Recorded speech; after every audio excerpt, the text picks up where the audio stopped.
Hello, welcome to today's video. I've kind of had a little bit of a stressful morning and I kind of just want to talk about some plants to de-stress, to just forget about it, move on with my day. And so we're gonna get into some things that I've just been really loving about my collection right now, and I also have some changes that you guys haven't seen yet to my collection and some new plants, and so there's just a lot that I kind of have to talk about. First things first, I do want to talk about this plane that's really bothering me right now. No, I want to talk about this plant that you guys haven't seen in a while, I haven't talked about in a while, and I feel like it's just about time that we bring her back. If you're new to the channel, you probably haven't seen this or even really heard about it really, because I haven't talked about this plant in so long, and I just feel like it's about time. Like, this plant has really bounced back. I cut this back in like December, November-ish, and it's just really growing back amazingly. If you have never seen this plant before, this is a Solanum oleanum, and it is a terrarium plant, but as you guys can see, I am growing it out in ambient conditions, and I would say it's doing pretty okay. At some point, the older leaves do start to show some, signs of damage, but, just what happens with houseplants in general. It's not necessarily just this sort of, it's not like a standalone thing of this plant, but I just love this plant so much. It really bounced back, you guys, and I actually recently trimmed off the tips of these because it's not getting like the best light for its for its wants, and so the newer leaves were coming in like so incredibly tiny that I was like, you know what, I'm just gonna chop it back and maybe it'll sort of push this to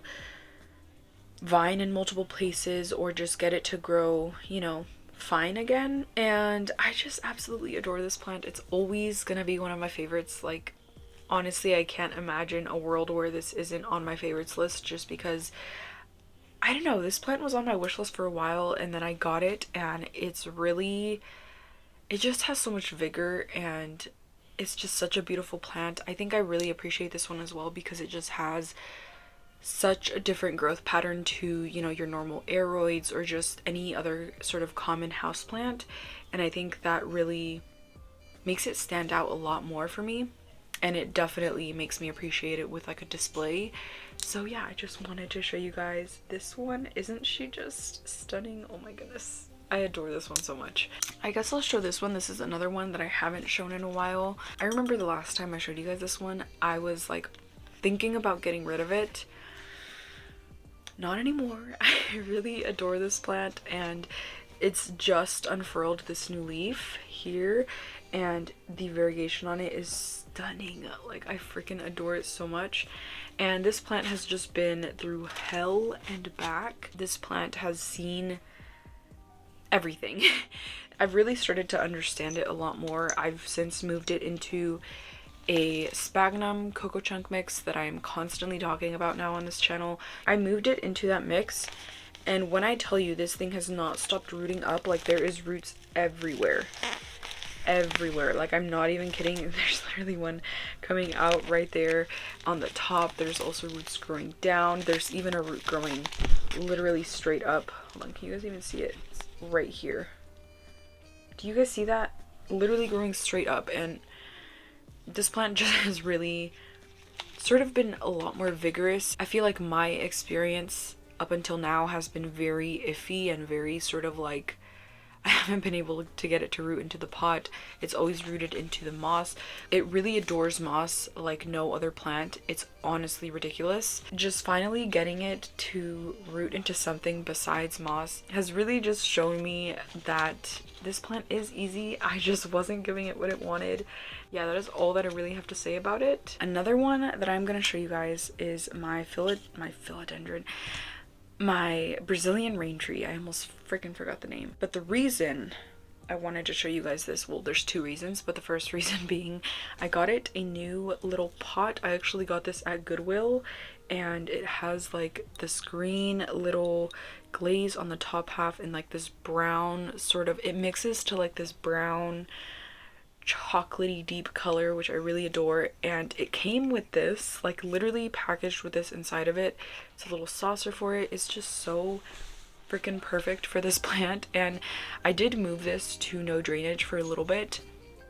I feel like with this plant I'm always gonna need to have it in a really nice pot because it just doesn't give it the same effect as if it wasn't in a really nice pot. Before, I had it in like a green striped really bulbous pot, and when I moved that out I regretted it so fast because it just doesn't feel the same when it's just in a, you know, glass vessel. So having it in a really nicely presented pot like this I think is really important for this plant, at least in my space. I recently chopped this back and you would not even be able to tell. Like, do you guys see where I chopped it? I highly doubt it. Well, probably right here because that's the biggest area that sort of got cut back. But it is just so amazing, and I'm actually thinking about cutting it back again. This plant gets very, very bald very fast. If you underwater it even the slightest bit, it just drops a ton of leaves, and you guys can see like there's a bald stem right on my thumb where the leaves fell off. There's a bald stem right here. Like, it's just how things go with this plant, and I know that it's gonna grow so amazingly this season because during the winter it grew amazingly, and if it grows that way during the winter, I can't even imagine what it grows like during the actual growing season. So I just love it so much, and it's one that has been really, I don't know, I just really love this plant, and I do really, really want to share this plant. It's kind of hard though. I think I've recently like finally struck a chord, I guess, with propagating it. Previously I struggled so hard to get this to even root up. It roots up in water, I've noticed, but then transitioning it out of water is the big struggle. Transitioning it out of water is usually when I see that the leaves will just drop and it'll just completely die back. Recently I think it's taken me a very long time, granted, but I feel like I've finally gotten a cutting to finally be successful after that sort of water prop stage. And I've noticed high humidity is a very big factor in the success of the propagation. Also, whether it roots up. With this propagation, you guys, I literally kept the soil sopping wet. It still is probably sopping wet in high humidity. It's actually in this little prop box back here, and I finally see some roots. So I think that from now on, I am sort of experimenting with it still, but I think I am finally starting to get something going. I do feel a little bit bad like showing plants like this because I know that they're kind of hard to find. I've tried looking on Etsy for plantlets of this, or like a small little sapling or something. Nothing. There's like, I think you can buy like bulk seeds for it, but I don't even want to venture into that because I don't know anything about the seeds of this. I also just don't know the integrity of them. Like, I don't want to recommend that you guys buy them because I don't know what the heck to even do with that. Like, will they even be successful? Will they even grow? And if they don't, like, I don't want you guys spending your money on something that I just don't really recommend, I guess. The next one is my begonia Sinbad. I finally think that I've gotten begonias down. I think that's like my third time saying that, but I feel like when I first got into begonias, I understood them in a different way, I would say. I would let them dry out, water them, they would be fine. And after that, I dealt with so much powdery mildew, it is actually insane. And this was the one culprit of powdery mildew. This thing just absolutely died back to a complete stump because of powdery mildew. And this time around, now that I've had this, you know, chunky sphagnum cocoa mix, I feel like it's finally doing something. Like, it's finally not just going downhill, it's finally growing. I have moved this out into ambient, which I don't think it's loving because it's definitely not growing as fast, but it's been doing pretty okay for what I have experienced before. The next one is one that I recently got this month, monkey tail cactus. I've wanted one of these for a very long time. One, never found them in my area. Secondly, when I did find them in my area, they were just not really what I wanted to bring into my space, because with these sort of plants, or just specifically this one, I guess, it already is growing like very, very thick, as you guys can see at the top there. that is because it's growing in like optimal conditions. And bringing this into my space, I know I'm not going to give it like optimal conditions, optimal light, like all of that, more specifically light. I just know I'm not going to give it that, and so it's not going to grow as thick and girthy as it is up here, and you guys can even see that with like how much this is growing. And so I did want something smaller, something more petite, that wasn't so far grown out. And most of the ones that I was seeing in my area were like one that was just really far grown out, and it was just a little bit too big for my liking. I definitely am happy with what I got, because I got something small that hadn't really grown into its pot yet, and therefore it's like kind of allowed me to I don't want to say control, but it's definitely allowed me to keep a consistent growth on this with the conditions that I am able to provide it with, instead of having like, you know, kind of like what's going on here, like it's thick and then it's thin, it's thick and then it's thin. That's definitely something I didn't want. And if I would have gotten a much bigger, larger specimen, I know for a fact that would have happened. So yeah, I'm really happy with this one, and I always just touch this one every time I see it. It's like impossible not to.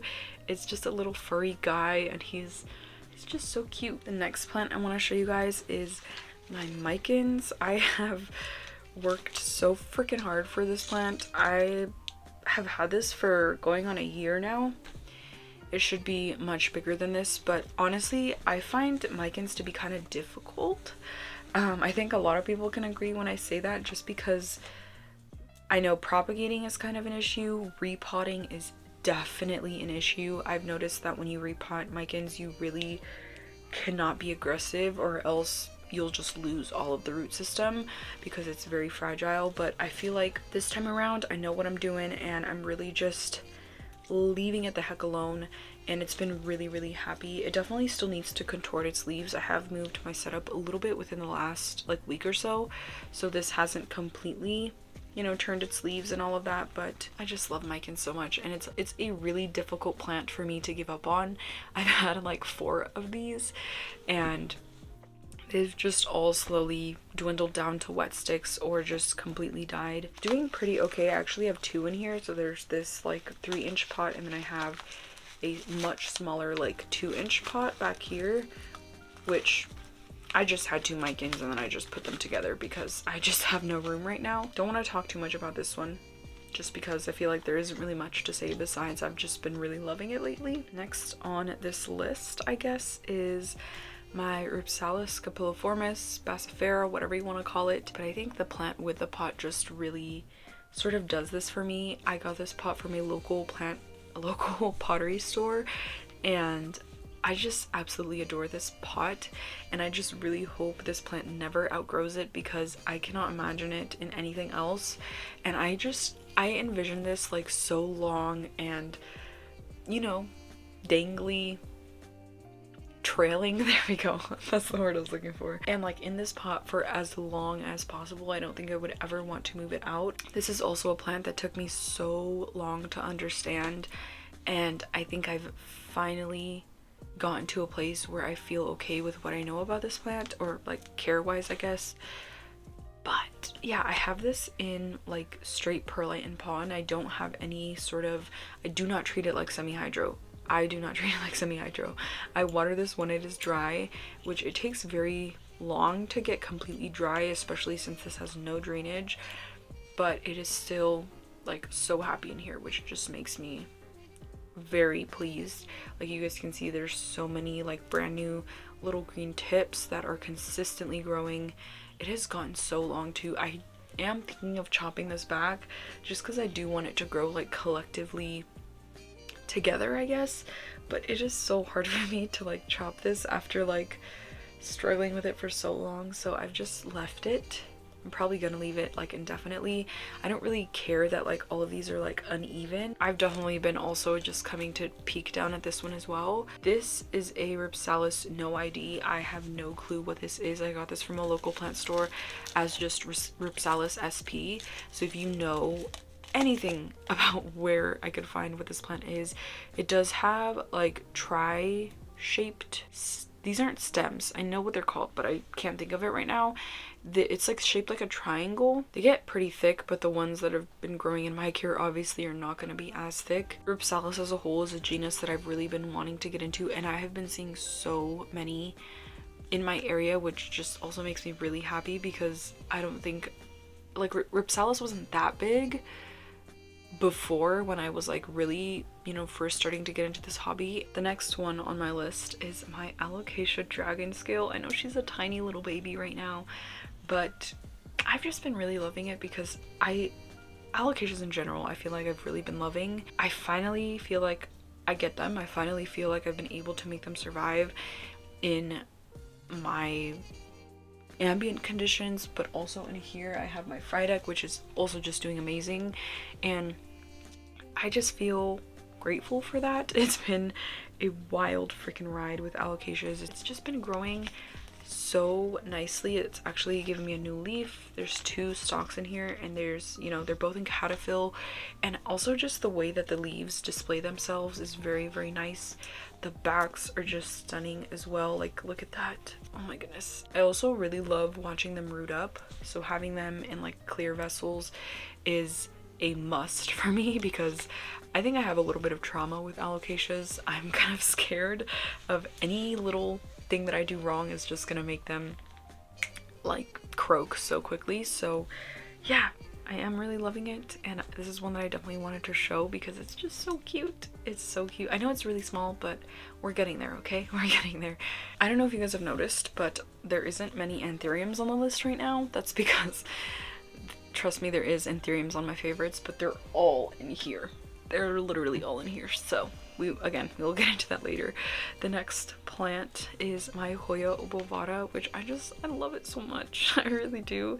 It's been giving me so much joy. This is a genus that took me a while to get into, but also took me a while to like understand. I was one of those people that would let it dry out until the leaves sort of got, well, even now I feel like they still sort of are always flimsy like this, even though it's well watered. I can definitely see it's well watered. I've also noticed that Hoyas, I would say, don't really like to dry out. They don't like a complete drying period like you hear. Personally, I just know every time I've let mine dry out, one of the leaves will always fall off. And you guys can see up here, like, the newer leaves that are coming out.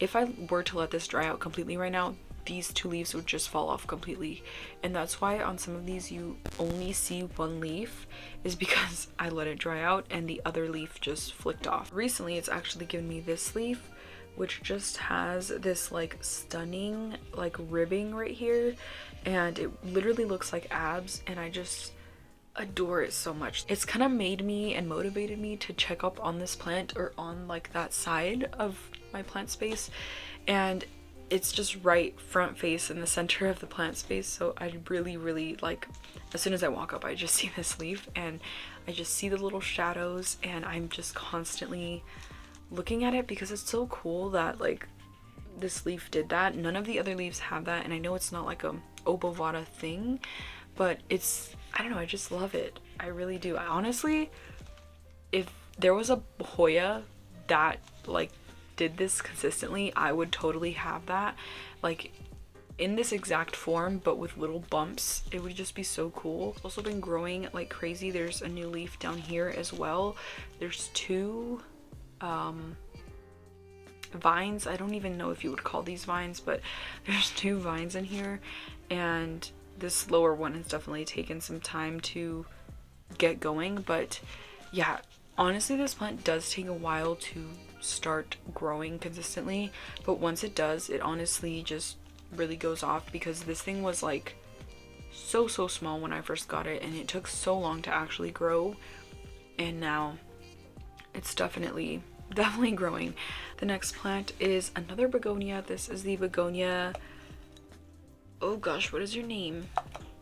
Benicio Pink. This one was one of the first begonias that didn't give me powdery mildew issues, which is kind of weird because when I first did get this, it was just covered in powdery mildew, but that was because it was in no drainage, in a peaty sort of mix with algae just covered all around the vessel. And if you know what I'm talking about, the algae confuses the living shit out of me, and it did that with this plant. And so I thought that it was completely watered. Turns out it wasn't, and so I ended up propagating it, chopping it back, and this is what's grown from those chops. And it does have like some small powdery mildew issues, which I don't think is from like the powdery mildew getting onto it itself, but more so like surrounding plants getting it. I just really love this plant. Even just the display of these leaves, the light is coming from the top, so it's very, you know, upward facing, but I kind of just adore it so much, the way that the leaves sort of display over themselves, and it's just been one that I really adore. Pink foliage is another thing that sort of has taken me a while to get comfortable with. Definitely as of getting into begonias, I've really gotten used to it, and I really do like it. It just adds a really different texture and mix. Begonias as a whole, I think, are very sort of delicate and stunning on their own. I really love the different sort of leaf textures that they bring to my collection. I honestly have really been wanting the Begonia Lucerna. I think I would have been searching on Facebook Marketplace right now for one, but my Facebook Marketplace is out of commission right now for no good reason. Yeah, I actually don't even know why, but I have no access to Marketplace. I haven't broken any rules or anything. I think it's literally just a Facebook glitch, because I've looked into it and I know a lot of other people are dealing with the same issue, but that's besides the point. Yeah, I definitely want a Begonia Lucerna. I think if I ever see one in my local plant stores, it would be very hard for me not to snatch it up. But yeah, I'm just so in love with begonias right now. I think plant is an anthurium. It is my, oh my gosh, this leaf is very close to this one. It is my, did I say begonia? It is my anthurium Mag X Lux crossed with a Ree Gardens Pap, and it's recently given me this stunning, like literally stunning new leaf. I am absolutely obsessed with it. Okay, not obsessed, but I am very much loving it. I cannot get over it. It has such a beautiful shift to it, and in general it's just a, why does it look like it's not focusing? In general, it's just a leaf that I've really been looking at, watching constantly, and again, it just has this beautiful like green blue huey shift then to red. So pretty. The leaf itself is a lot bigger than my other leaves, you know, which also just makes it that much worth it. I think it's, oh no, it has a little bit to go, not a lot, but it's definitely still sort of floppy, as you guys can see. This plant also doesn't grow like crazy fast, so anytime I get a new leaf on it, it is truly something that I just appreciate. I am going to clean up and then we'll get into the stuff in here, because there's a lot to update on. I'm not even gonna call that like my favorites, because I think everything in here is a favorite. Like literally everything in here is a favorite, but there's just a lot of new leaves, a lot of rooting up, a lot of just really good things that I want to show you guys, so we will get right into that in just a second. Okay, I'm back. You guys charged up a little bit. Before we get into this whole makeshift greenhouse, I do want to talk to you guys about one little itty bitty thing going on, and that is with, of course, my wavy no ID, which I literally just noticed has some damage right here from it touching the wall. And you guys can literally see it on the back. It has like these brown weird spots from rubbing up against the wall, and I just hate that, because this leaf was like almost so pristine, like besides this little ding right here, it's like literally spotless, but it's okay, it's just a leaf. And I do currently have pollen in my freezer. I know that sounds like a weirdo, but it's a plant lady thing. I do have pollen in my freezer, and the whole reason why I'm showing you guys this is because I'm kind of conflicted. The thought of starting pollination, I've always sort of looked at it in a way that I want to produce like better, more like characteristics of what I like, I guess, by mixing two things. And with this, like I have pollen from this exact plant. So if I were to pollinate this inflow, it would be a wavy no ID self. And if you don't know what a wavy no ID is, it is a cross done by Russo Plant Care. I believe Tyler specifically made this cross, and it is a cross of his beautiful Magnificum. He calls him a wavy boy because he has these wavy sort of ruffly edges, which you can kind of see on this leaf, but this leaf isn't really a good representation of that because of course there's just underwatering damages done there. Not the browning, but these little like ripples in the inner leaf blade, I guess. It is kind of like presumed, I guess, that it's crossed with his Mag AOS, but no one actually knows. It could have also been just crossed with a Forgetti Eye. Either way, it produces these beautiful leaves that are literally reminiscent of a mag, and then just has a closed sinus, which is just stunning. I'm conflicted with whether to pollinate it by itself, like cross it with itself, or save up this pollen and maybe even the pollen currently. I think at some point I probably have to throw that out, but collect this pollen to maybe in the future cross it with something else instead of itself. The reason why I'm kind of like iffy on that is because I don't have anything that's like immediately close to flowering or that has flowered besides this wavy no ID. I do have one other anthurium that is in caterpillar, but it hasn't flowered yet. That has been in rehab for a little bit, and so I wouldn't want to use the first flower anyways. So it would be a while, I think, before I got my first flower or before anything even went into caterpillar to even get close to flowering. And so it would be a while, which could also mean that that pollen would just go bad. I'm not exactly sure when pollen like definitively like goes bad or you like cannot use it anymore. I know I've heard of people using pollen that's like a year old, and you know, that was fine. My next suggestion is to pollinate this inflow, and on the next inflow that it throws out, collect pollen and then go from there, because this thing flowers so often, and I'm pretty sure it's because of my fertilizer that I'm using. I'm using the, I was about to say Miracle Grow. It is the General Hydroponics 3-part like Flora Grow series. I know that this is gonna flower pretty often, but I'm just still like so iffy on it. And the reason why I'm so hesitant to just say like, oh yeah, why not just self it, is because I already have like a closed sinus. I don't know that I like really want another plant that has a closed sinus. I feel like the breeding purpose wouldn't really be there. Like I'd just be breeding to breed because I have the pollen, not really because I want to get any, you know, cool characteristics out of it. I feel like I'm already kind of set with the closed sinus on this one. It would also be my first time pollinating anything, so it would still be good practice, and then in turn I could just sell those seedlings, selflings, whatever you want to call them, here locally. So I think that that is an option. I don't know, just something to think about. I probably will end up pollinating it by itself. Let me know your thoughts. What would you do? I think that the smartest bet is probably to self-pollinate. I'd want to pollinate for more than just to pollinate, and that's kind of what it feels like I'm doing here. But yeah, I still love this plant regardless, so whatever happens, I'll still be, you know, satisfied with it. And if you guys don't know what this is a literal fish tank turned on its side. And then I just used some acetate that I use for my moss pools and cut it to size. I also created like some notches for the wires and stuff to sort of come out, and just for airflow in general.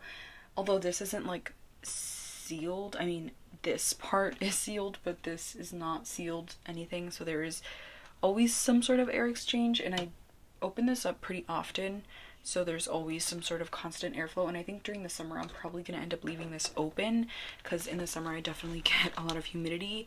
In this room specifically, it was freaking crazy last year, and so I don't think that keeping this closed during the summer would be like a good thing for these plants. I think it would be a little bit too much, especially since there's like almost no actual like fan blowing air into here. The first one that I want to show you guys is this Dock Block F2 crossed with a Tazula Red Crystallinum, crossed with a Carla Blackie that's crossed with a Pap F2.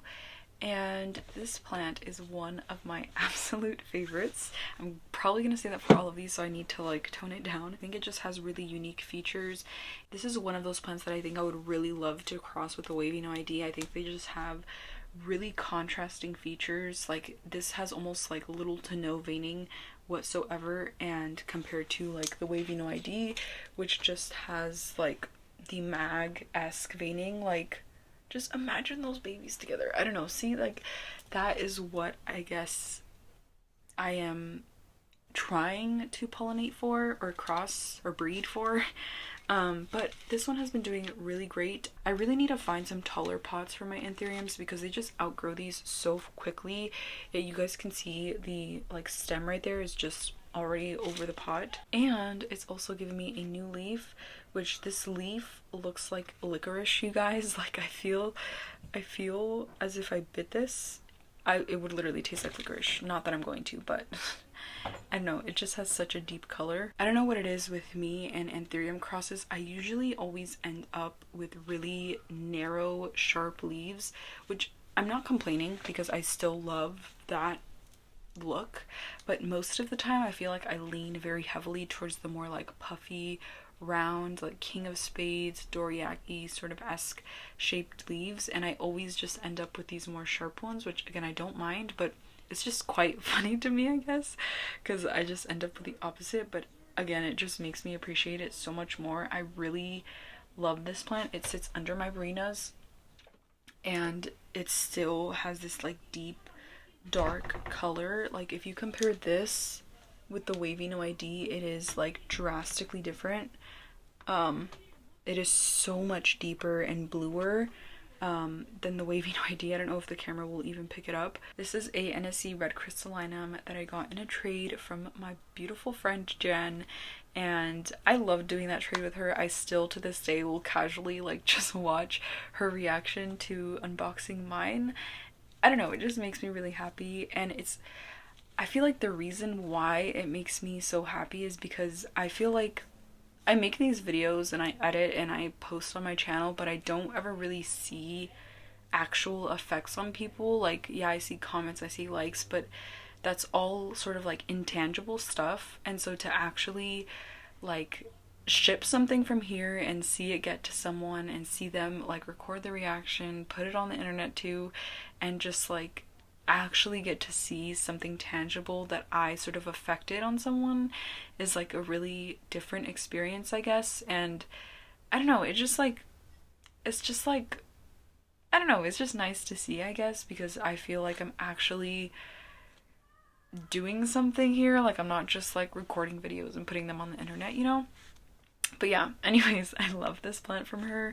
I think it's actually about to pop another leaf, which I cannot wait. The leaves on this are freaking stunning. I hope I took pictures. I'm pretty sure I took pictures, but I don't know if I deleted them or not because I've been going through some stuff, so pictures wasn't exactly my top priority, but it is so stunning. And it's so crazy to me because this has pink leaves, like very babyish pink leaves, pink veining, and then when it starts to harden off, it has this blue shift, and I'm just like, what the heck is happening? Oh, actually, I did take a picture of that. I do remember that picture, so I will definitely insert that, but I just really adore it.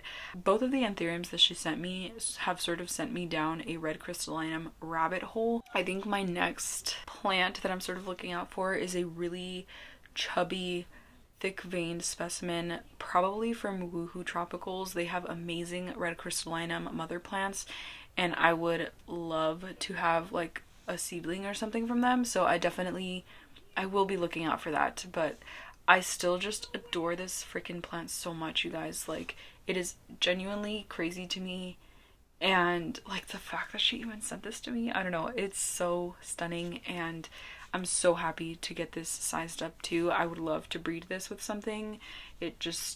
And even just see it size up, because I feel like even though you do get a sense for some features at this size of a plant, it still does not compare to like it actually sizing up and becoming a mature plant. It still can change, like pop of little different characteristics here, and so I'm really excited for that too, to be honest. It's so freaking stunning. Now, the main thing that I wanted to show you guys in here, the whole reason why we're even going into this little greenhouse thing, is my gigas. This is definitely one of my absolute favorites. When this plant was doing great before, I would always talk about it too, but now I feel like I just have a new understanding of this plant, and it just like invigorates so much in me. Like, I really do adore this plant. It is so easygoing. It's not the fastest grower, I will say that. It's taken so long to actually put out this leaf. It'll give you like maybe like a leaf each month. It's been a year since I've had this in my collection, and it doesn't look the greatest, I will be honest with that, because it's taken me a while again to understand it and get it actually properly like adjusted to my conditions and environment. And recently it's also started to grow some roots into this substrate. This is the same mix that I put in Jen's as well, and so I knew it had potential to like really root up in here. It's never really been like the best rooter in my experience, and finally it like is actually starting to root in here, which this is the Cocoa Chunks sphagnum mix that I've been talking about. And it's also started to root into the moss pool a lot more. It's always been rooted really, really well down here. I don't know if you guys will be able to see that, but there's definitely roots near the bottom of the pole, but it hasn't really done anything much like up here. So I'm really happy to see that it's also starting to root up there. Here is another plant. This is my Crystallinum Silver Special, and it honestly hasn't done much. It is rooting up pretty well. Okay, that frog keeps dropping.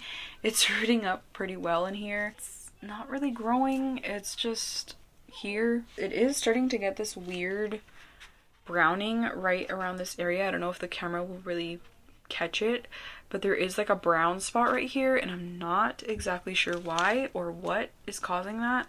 I know a lot of people are sort of having a struggle with this plant. It just doesn't grow as nicely as other anthuriums, I guess. It does have stunning foliage though, so I don't think it's one I would ever really get rid of. This is another one that I think I would love to breed as well, and it is taking so long to push out this leaf. It does look a little bit more swollen, so hopefully it actually pushes out that leaf. This was the leaf that it had when it got delivered to me, and it didn't really size up completely, obviously, from the shock of getting here. The next one that I want to show you guys is this anthurium from Russo, another anthurium from Russo. This is a Pap crossed with a Carla Blackier that's crossed with a Ralph Lynam. And so you guys can already see this thing is sharp, like ridiculously sharp. It has that sort of quiet velvet that doesn't really make a noise. It's just there and nice to touch. It's kind of like matte and feels like suede a little bit. I'm not gonna lie, it definitely does feel like suede. So that has really made me appreciate this plant. But I also have something I want to show you guys. This has a literal touch of variegation right there, right on my finger, or on the tip of my finger, on the tip of my nail. And I'm not like expecting it to go crazy, it's just cool that it's there. I don't really care if it comes out variegated. I do, in the sense that I won't really get like a all green specimen of it, but it would be cool to just have and grow. Also, most of these are anthurium, so if you're not an anthurium person, I apologize. But here is the next one. This is the Anthurium Regardens Pap crossed with a RA5 that's crossed with a Swamp Bunny, which are all Pap crosses, but they just have different characteristics. And just look at it. It hasn't given me a new leaf in forever. I got these around the same time, like less than a month apart, I think, and don't they just show it? Don't they just show it that they're a month apart? Because even this leaf has just taken so incredibly long to even like start pushing out. It was in the freaking sheath for so long, and finally it protruded, it expanded, and here it is. It is such a deep green too. It's so stunning. It really, really is. And another one that I would just love to see sized up and big. And this is the last leaf on it, which has, it's hard to see just because of how bleached it is, but it does have a lot of those like bolete bumps on it. Oh, you can see it there. Yeah, it has a lot of those bolete bumps. This new leaf, however, doesn't. It does still have them, but they're not as like, it's not as many as this. Like, this is literally so pebbly, it's freaking crazy. And then you look at this one and it's not like as, you know, pebbly, but it's so freaking stunning. The color and everything on it is like everything I could have asked for. I love pap crosses when they come out this color. It is like so different from this one. The colors are, hopefully the camera is doing it justice, but the colors are just completely different. And this one definitely has a red freaking petiole and this one doesn't. Like, there is some major differences, but it is so stunning and I'm so happy that it's finally growing. I really hope it doesn't just stop growing again, because I don't know what it was with this plant. I don't know if it was not enough light, it just wasn't growing because it wasn't photosynthesizing. It could have been that, or if it was like something just fundamentally wrong with this plant. Like, if it is genetically a slow grower, it's gonna freaking suck, but it is what it is. I still really like this plant, but I really hope it's not. I really hope it was just like something I was doing. It does already have, you know, the next leaf in the sheath. It kind of already looks like it's poking out, but I don't know. I'm not gonna get my hopes up. Last anthurium that I'm probably gonna show you guys in here is the Crystallina Mag crossed with the SKG Gray. This one is in rehab. It is not doing the greatest, but it is rooting up a lot more. I actually had it in sphagnum and I repotted it a couple days ago into my soil mix, so it should be pretty good in here. It's about to throw out a new leaf actually, and again, this is another sort of specimen. If you guys don't know what the SKG Gray is, it's a Silver Chrome Gardens hybrid, I guess, and it has such beautiful genetics, and so I definitely wanted to have a piece of that in my collection, so to be able to get a cross was like perfect. Lastly, it's been one of my pride and joys recently because of how much I've struggled with this plant. I've had this plant for 3 years, the same as the Jose Bono, and it's taken me about that long to feel like I got them down. Even now I'm still like, this could croak at any moment, but I have it in that sphagnum cocoa chunk mix. I swear, you guys are gonna get tired of hearing that, but yeah, this mix has been a saving grace, and that's why I talk about it so much. But this alocasia has been loving it, like literally rooting all over the vessel, and I'm just happy that it's happy, and I really can't wait for it to size up more. It does kind of worry me though, because I am gonna have to move it out of here. I don't think it's gonna be one that I like keep in here forever, because these can get gigantic, and I just love where it's at right now, and I'm happy that I've finally gotten alocasias down, and it's honestly making me want to get more. Honestly, I am very happy with my collection right now. I feel like I have a giant mix of species, but also genus, and just makes me really happy because I feel like I have just a giant contrast of leaf shapes, growth types, like, and it just makes me feel like I have a very variable collection. And I don't know, every plant that I bring into my collection I'm definitely very specific about, and being able to see them sort of thrive and just having a better understanding of them. Same with begonias. Like, begonias are right up there with alocasias. It just makes me really happy and a lot more comfortable with what I have in my collection. With this one here, there is 2 plants in here. This is one, and then these 3 leaves are one, and this one here was giving me some variegation, but it was kind of doing that variegated leaf, non-variegated, variegated leaf, and so this is the oldest leaf on here. The others have sort of already died off, and this one is variegated. This is the next one, non-variegated, and this was supposed to be variegated based on the pattern of the growth, but it literally has, you literally can't even see it anymore, but it has like the tiniest freaking dot of variegation up here, and that's it. So I don't think it's really going to continue, but I was happy to experience that. I do still want a variegated Friedeck, or maybe, you know, the next couple leaves it might shoot out some variegation. That is the last one that I'm going to show you guys in here. Now I think I'm just going to clean up and then we'll go through some... Oh wait, I actually have some new plants that I haven't shown you guys yet. So maybe we'll go through those, and then I also just want to show you guys some changes to my setup. Alright you guys, this is the setup. A lot has changed. I actually moved the mirror onto one side, which I've really enjoyed, this sort of asymmetrical look. I think in theory, I didn't really think it would look as good as it does. I feel like it looks a lot better than the whole two like split Sansi bulb thing. And it just works out a lot better. I will say I don't like how cluttered this area looks. I do wish that things had a little bit more separation. I'm still tweaking things here. Like I literally just moved this before I recorded. I just put my Jose Bono down there. So there's still a lot that's going to change within this area for sure. As you guys can see, my solanum's back there. I really want to move my solanum further out. I want to be able to see it.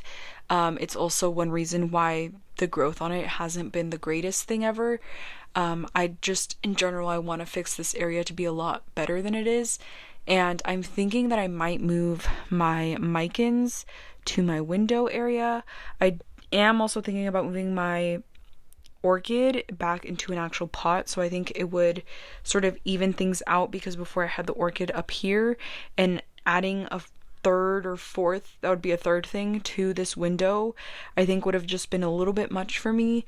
But now if I'm going to move the orchid out, I think that it would be perfect. And I also got a new plant, as you guys can see her there. It is a Hoya Mathilde, which I was talking about, oh gosh, I was talking about in my last video that I really wanted one of these, and then I found one at a local plant shop. I do kind of have regrets just because I feel like I could have gotten this in a trade. Like I could have just gone about it a little bit better. I could have been a little bit more patient, and yeah, that I guess is what it is, but here she is now, and I still really like it, and I can't wait to freaking grow it. This is also not permanent. I was kind of struggling to keep my Florida Beauty and my Splendid next to each other because of how much wingspan this plant takes up. It just wouldn't work, and so while I figured that out, I was like, you know, I'm just gonna stick it in here. It does get more light. I have a Barina here that I've turned off, and down here I have a lot of like more lower light sort of plants besides like these three. Oh yeah, I've also really been enjoying this Serpens from Jen.